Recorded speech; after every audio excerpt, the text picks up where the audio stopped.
As you're walking along that real estate transaction path, there are some big hurdles that you're going to encounter. Today, I want to spell out what those hurdles are and make you feel more comfortable with them.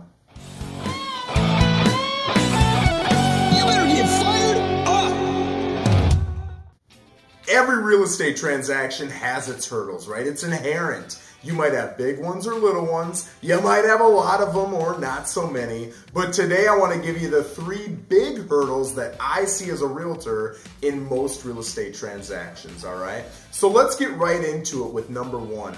The first big issue or hurdle that you're going to have to face is an inspection contingency, all right? When I say hurdle, it shouldn't make you afraid. It shouldn't put you in a corner or anything like that. It's just literally the things that we know we need to overcome, both as real estate professionals and as the buyer or the seller in a transaction, right? And we've got a whole team. Don't forget about your team. You've got appraisers, you've got lenders, you've got title closers, you've got real estate agents. We're here to take care of all of that, but I definitely want you to think of a real estate transaction as a checklist, right, going through your brain. So when I'm going through, I'm just checking things off in my head, making sure that everything is good for you, my client. Okay, so with that inspection contingency, this is how it generally works, right? In Florida, we generally, and you can negotiate this, we generally do 10 days on an inspection contingency. So what does that mean? That means, all right, buyer, you come back and you say, hey, I want 10 days, and the seller gives it to you. Now you can go out and get your inspection, but it's gotta be done within 10 days, right? But not only does that have to be done within 10 days, you have to review the inspection. You have to send the seller a list of anything you want repaired, fixed, put into an escrow account, whatever it is you want to mend that problem. They have to review your request, send it back to you, and you have to say cool or no, I'm gonna back out, right?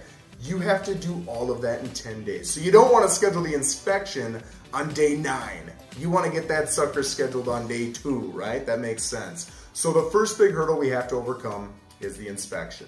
Okay, so let's move on to number 2. Number 2, we're talking about all contingencies, right? Not just the inspection. So you can literally have a contingency on anything. I can say, hey, I'll buy your house, but I want you to take a blue crayon and paint the entire outside with it. Now, of course, that's crazy, but the contingency is I will buy your house if, contingency is like an if then, if you color the entire outside of the home with a blue crayon. All right, so that's the contingency. So 2 of the big contingencies that I really see in real life are, number 1, I want you to fix something, right? So if you go through and you see that the roof is a little bit older, or there's a leak, or the plumbing's not working, or when you flush that toilet, it squeals like a pig, right? Any of those things that you ask to get fixed are contingencies. I'll buy your home if you fix this thing, right? The second big one that I see is a survey. So when you're looking at the property, especially with a bigger property, and you want to know where the exact perimeter of the property is, and some properties aren't perfect 4-sided properties, you're gonna wanna get a survey, okay? So it's gonna tell you how long you've got to get the survey, how long you've got to review the survey, and then you have to get back to the seller and say, hey, we're cool, let's move forward, or you know what, I've decided I don't wanna move forward with this, but you have a contingency to protect you, all right? So that's the second big hurdle. All right, guys, before we go any further, I want you to check out this Instagram handle right here. I do a stat of the day every single day. So if you're on the Treasure Coast in South Florida, you're gonna get a statistic about our real estate market every single day. All right, now on to number 3, right? The last big hurdle that I see in most transactions. It's the appraisal, all right? So the lender gets an appraisal to protect themselves, all right? So they've never seen the house. They're probably in another state, and you go out with your real estate agent and you wanna buy this home for $400,000. They don't know if that home's worth $450 and they're good, or if that home's worth $300 and you're paying $100,000 too much. They have no idea.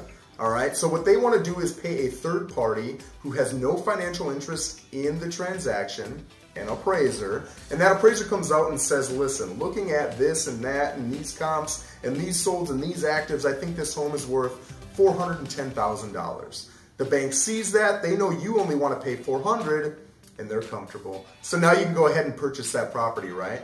The issue comes into play when the home is valued less than what you want to pay for the property, and now the bank gets a little nervous, right?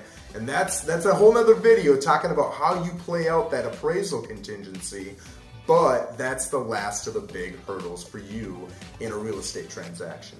All right, guys, if you like this video, I want you to go down and hit that like button. Please give me a subscribe if you loved it, and don't forget to check out my Facebook business page or my Instagram handle for loads of statistics. You guys stay fired up.